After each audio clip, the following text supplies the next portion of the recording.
রাতে 1:30টার ট্রেনটা এখন আর কেউ ধরে না, কারণ সবাই জানে 31 নম্বর বগিটা বহু বছর ধরে ফাঁকা থাকার কথা, কিন্তু সেটা কখনোই পুরো ফাঁকা থাকে না। রানু কাজের ফেরত শেষ লোকাল ধরতে না পেরে 1:30টার ট্রেনে উঠল। প্ল্যাটফর্মে তখন বুক খোলা নীরবতা, আলো অর্ধেক নিভে আসে।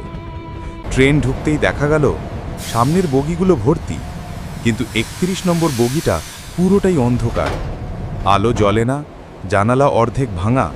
তবু সে ভেতরে ঢুকল, কারণ আর বাকি কোথাও দাঁড়ানোর জায়গা ছিল না।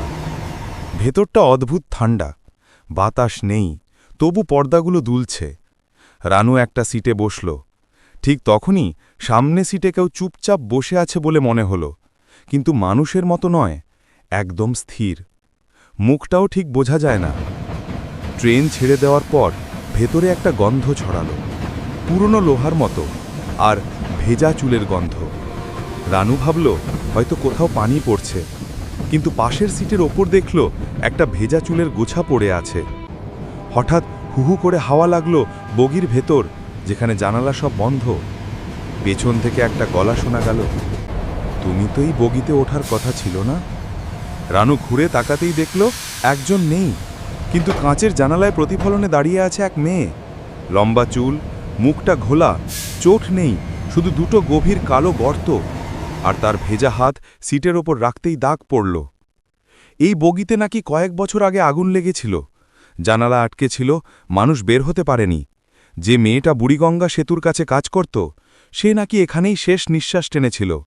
সেই মেয়েটার দেহটা আর পাওয়া যায়নি, শুধু আধা পোড়া চুল পাওয়া গিয়েছিল সিটে। রানু উঠে দৌড় দিতে চাইলে দেখল দরজাটা লক। ট্রেন চলতে চলতেই দুলছে দরজা, কিন্তু খুলছে না। বগির অন্য মাথা থেকে এবার আবার সেই গলা, সবাই নামছে, তুমিও নামবে। হঠাৎ ট্রেন দাঁড়িয়ে গেল অদ্ভুত এক অন্ধকার জায়গায়। স্টেশনের নাম নেই, আলো নেই। দরজা খুলে গেল ধীরে। সামনে দাঁড়িয়ে সেই মেয়েটা, এবার পুরো শরীরটাই দেখা যাচ্ছে। চামড়া ঝলসে গেছে অনেক জায়গায়, 2 হাত দিয়ে ইশারা করছে, নামো।